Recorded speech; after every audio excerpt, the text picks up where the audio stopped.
Hey you guys, what's good? Thank you for coming back to my channel. Real estate, mate, it's all about a lifestyle, real estate is. So that's why I don't just share real estate stuff, I also share traveling stuff, I also share motivational stuff here and there, because I just feel like it has to be valuable all round. In today's video, I'm going to share with you what it costs to live in Dubai for 1 month as an expat. And this video will make sense for South Africans because that is where I come from, particularly Brackenfell, Cape Town.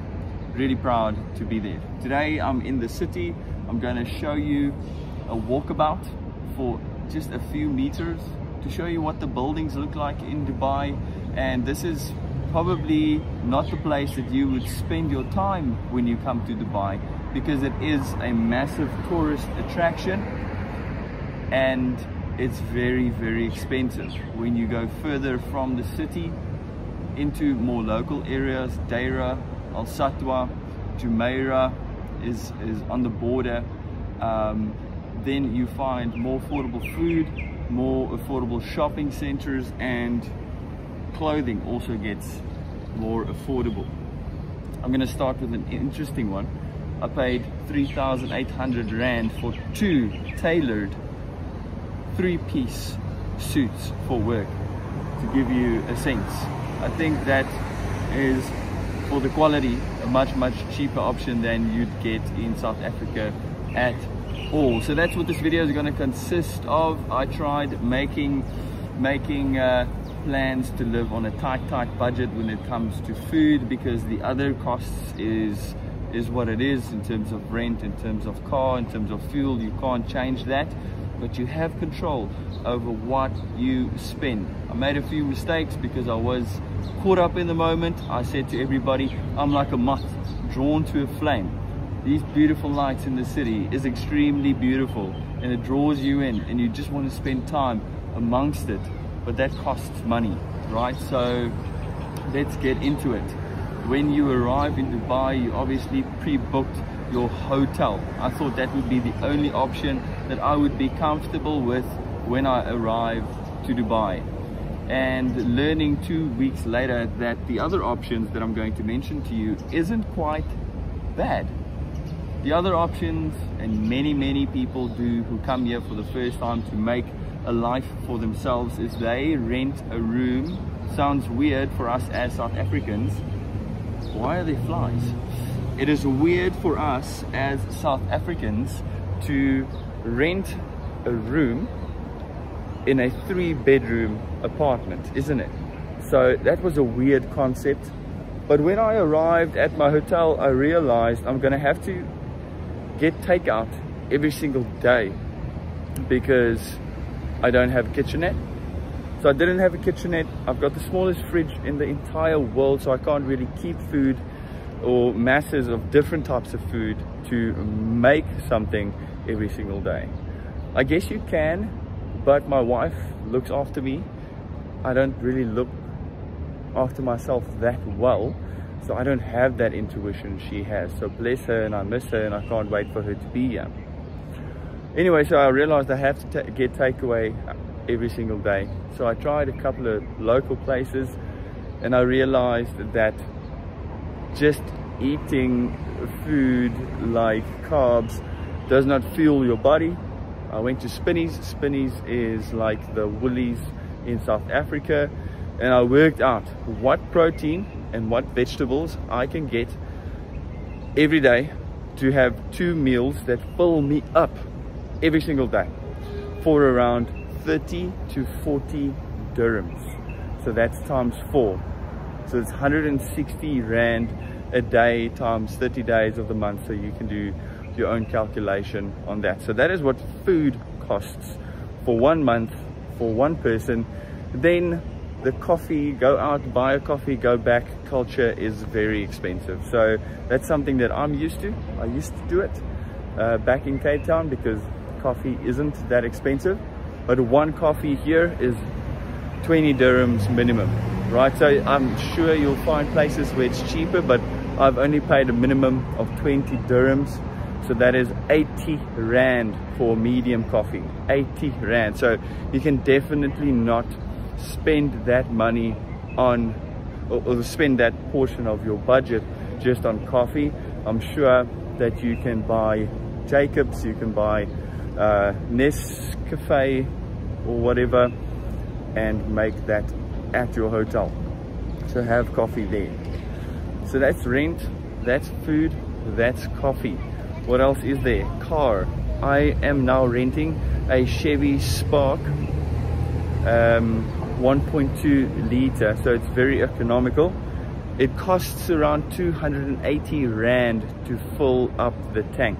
I don't know how big a Spark tank is, it can't be that big, but that is what it costs. So petrol is roughly half the price here than it is in South Africa, because obviously it comes from close by here. To rent a car is 1,400 dirhams a month. For 1,400 dirhams a month, you rent a Chevy Spark times 4. You can work that out. Insurance is extremely cheap. It's not as expensive because it's extremely safe here. The insurance premiums are inflated in South Africa because there's lots of crime. Here I leave my iPad, I leave my phone, I leave my iPad and I leave my phone on the seat of my car, obviously not in the sun, and no one touches it. When people do shopping here, some people leave their cars running. When they come back, the aircon is still on. I'm getting clammy because the sun is rising a bit higher every single second. So it is extremely safe here, and as you saw behind me in this video, it's like no one in the roads because it's too damn hot for 4 months out of the year. Everyone stays indoors because everything is air conditioned, right? Everything is air conditioned. Oh, I didn't tell. Everything is air conditioned, from the lift to the lobby to your room to the corridors, everything except the basement. Do you hear that amazing engine? So that's a beautiful Mercedes, and whatever is fancy to us in South Africa is completely average here, right? So in my opinion, if I bought a Range Rover in Cape Town, I made it. Here, if you buy a Range Rover, it's a family car. You buy a Range Rover, well done to you.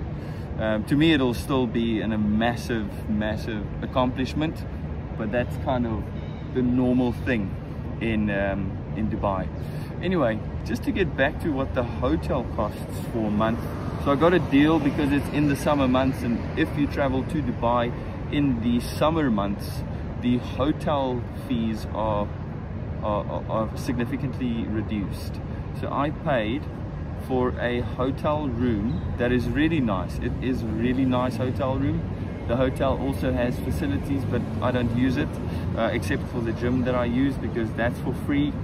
It doesn't have a pool, unfortunately, but I'm paying 3,300 dirhams for the month.